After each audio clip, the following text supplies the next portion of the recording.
জয় মা বাংলা, জয় গুরুদেব। নমস্কার। অ্যাস্ট্রো বিআরএসে সকলকে স্বাগত জানাই। আশা করি সকলে ভালো আছেন।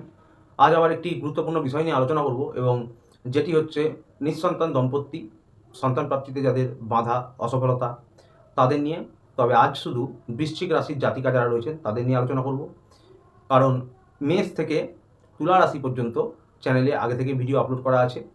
আজকে শুধু বৃশ্চিক রাশির যারা জাতিকারা রয়েছেন তাদের নিয়ে আলোচনা করব। শুরুতেই বলবো যে এই আলোচনাটি হচ্ছে একটি প্রতিকার, এবং কোনো টোটকা নয়, সেটি মাথায় রেখে দেখবেন।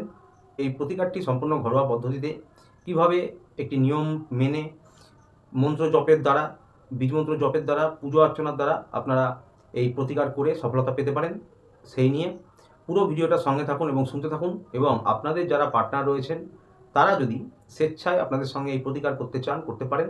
তা না হলে আপনারা যদি ভক্তি নিষ্ঠা শ্রদ্ধা করে এই প্রতিকার মন প্রাণ দিয়ে করেন, 100% সফলতা পাবেন। তবে যাদের বিশ্বাসে কোনো খামতি রয়েছে বা দনমন মনোভাব রয়েছে, যারা নিষ্ঠা করে করতে হয়তো পারবেন না, তাদের জন্য কিন্তু এই প্রতিকার নয়। তো আর বেশি দেরি না করে শুরু করবো আলোচনা। শুরুতেই বলবো, যারা বৃশ্চিক রাশির জাতিকা রয়েছেন, আপনাদের প্রথমেই যেটি করতে হবে সেটি হচ্ছে আপনাদের যে লগ্ন অধিপতি বা রাশি অধিপতি রয়েছে তার বলাবল বৃদ্ধি করতে হবে।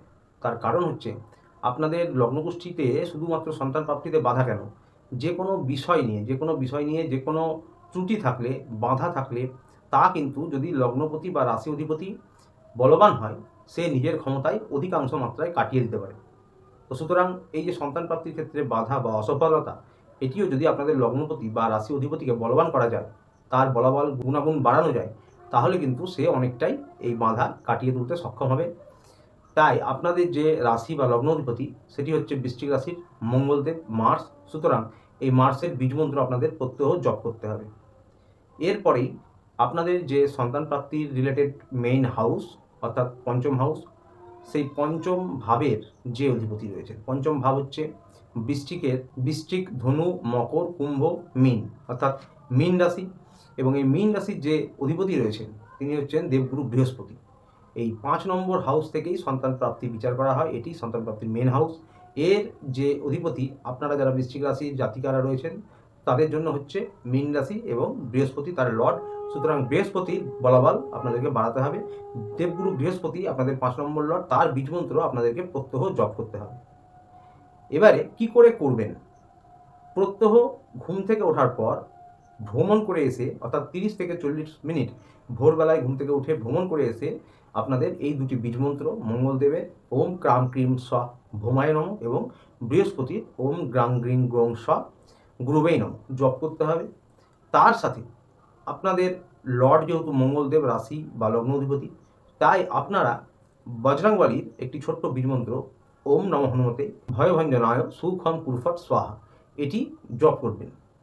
বীজমন্ত্র দুটি 108 বার করলে অত্যন্ত ভালো। তা না হলে সকলেই ব্যস্ততম জীবন অতিবাহিত করে থাকেন, 54 বার, সর্বনিম্ন 27 বার করে জপ করতে পারেন। বেশিক্ষণ সময় একেবারেই লাগবে না, কিন্তু বজরংবলীর এই মন্ত্রটি 108 বার জপ করলেই ভালো হয়। ভিডিওটা পুরোটা দেখবেন, ভিডিওর শেষে মন্ত্রগুলি স্ক্রিনে আপনারা দেখতে পাবেন। এবার বলবো যে কেন ভ্রমণ করে এসে বললাম, তার কারণ হচ্ছে ভোরবেলায় বাতাস মুক্ত থাকে, অক্সিজেনের মাত্রা বেশি থাকে, এবং ভোরবেলায় আপনারা যখন ভ্রমণে যাবেন আপনাদের মনে, মস্তিষ্কে, শরীরে একটি পজিটিভ এনার্জি আসবে। তাছাড়াও কিছুটা যখন হেঁটে আপনারা আসবেন তখন একটু ক্লান্তি বোধ হয়, তখন কিন্তু বসতে বেশ আরাম লাগে, এবং বসে তখন বীজমন্ত্র জপ করতে বেশ ভালো লাগবে, এবং ভালোভাবে আপনারা মনোসংযোগ করতে পারবেন, ফোকাস করতে পারবেন। এটি আপনাদের প্রত্যহ করার কাজ, রোজ আপনাদের এটি করতে হবে মনোসংযোগ দিয়ে, ভক্তি নিষ্ঠা দিয়ে, মঙ্গলদেব, বৃহস্পতিদেব এবং বজরংবলীর এই ছোট্ট মন্ত্রটি। এবং সপ্তাহে একদিন যেটি করতে হবে, মঙ্গলবারের দিন বজরংবলীর মন্দিরে গিয়ে পুজো দিয়ে আসতে হবে। মঙ্গলবারের দিন আপনারা নিরামিষ খাবেন, এবং প্রথম সপ্তাহে যখন পুজোটি দিতে যাবেন তখন যে ফলগুলি দেবেন পুজোর উদ্দেশ্যে, তার মধ্যে নিজের যে একটি পছন্দের ফল থাকবে, অর্থাৎ 5টি ফল আপনি দিচ্ছেন, তার মধ্যে নিজের পছন্দ মতন একটি ফল দেবেন অবশ্যই। সেই ফলটি মনে মনে ভগবানের কাছে প্রার্থনা করবেন যে আমি এই ফলটি যতদিন পর্যন্ত আমার ইচ্ছে পূরণ না হচ্ছে, সফলতা না পাচ্ছি, ততদিন পর্যন্ত গ্রহণ করব না। অর্থাৎ এই ফলটি আপনি দান করবেন, সেটি যে কোনো ফল হতে পারে, আপনার পছন্দ মতন আম, আপেল, লিচু, যাই হোক। সেই ফলটি আপনি মনে মনে এটি ভগবানের কাছে প্রার্থনা করবেন যে আজ থেকে আমি এই ফলটি দান করলাম, এই একটি মাত্র ফল আমি যতদিন আমার মনস্কামনা পূর্ণ না হচ্ছে খাবো না। এবং প্রত্যেকটি মঙ্গলবার পুজো দিয়ে এসে একটি গোটা ফল এনে গরুকে খাওয়াতে হবে। ব্যাস এটুকুই করণীয়। আবারও বলছি, রোজ ভ্রমণ করে আসার পর ভোরবেলায় 2টি বীজ মন্ত্র আছে, বৃহস্পতি এবং মঙ্গলদেবের, তার সাথে বজরংবলীর ছোট্ট মন্ত্রটি জপ করবেন এবং প্রত্যেক সপ্তাহে মঙ্গলবার শুধু একটিমাত্র দিন নিরামিষ খেয়ে বজরংবলীর মন্দিরে পুজো দিয়ে একটি গোটা ফল নিয়ে এসে গরুকে খাওয়াবেন। শুধুমাত্র প্রথম সপ্তাহেই মনে মনে প্রার্থনা করে একটি ফল দান করবেন, সেটি যতদিন পর্যন্ত আপনার ইচ্ছে পূরণ না হচ্ছে আর গ্রহণ করবেন না। এইভাবে 12 থেকে 18 মাস করে দেখুন, দুর্দান্ত সফলতা পাবেন। 100% আপনারা সফলতা পাবেন এবং সন্তান প্রাপ্তি করতে পারবেন 12 থেকে 18 মাসের মধ্যে।